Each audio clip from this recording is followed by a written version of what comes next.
Leonard. I've been with what is now MCPc for about 22 years. Do a lot with what we call end user computing, which is technology that the actual end user, someone at their desk, would have in front of them. We can help them choose the device they're going to use in their environment.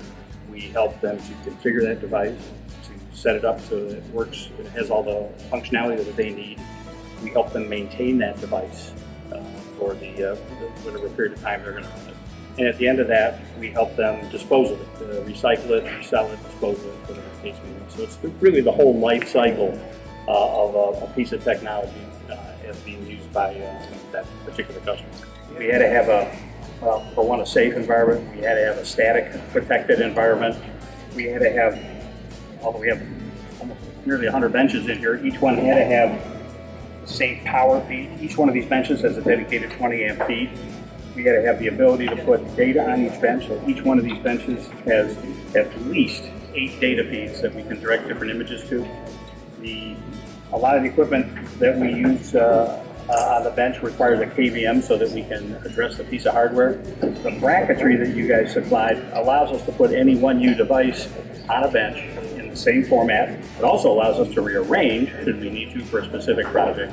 So it was an ideal way to set up the benches, a uniform, be strong enough to hold our heaviest devices safely without warping or caving in, and ESP, so it's static protected. We used to try and chemically treat the benches we had to prevent static problems with them. Knowing that these are designed that way with the right laminate right from the start has made a big difference.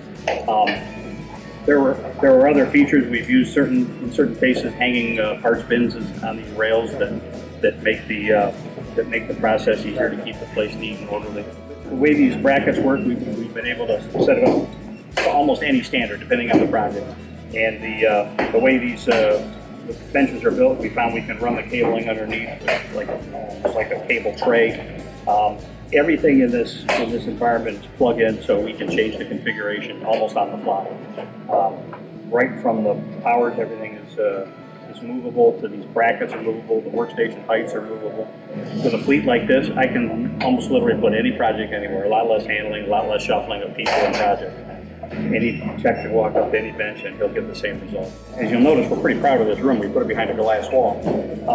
It's certainly something that we show off, right? It has the look and feel of the work and the impression we're trying to present.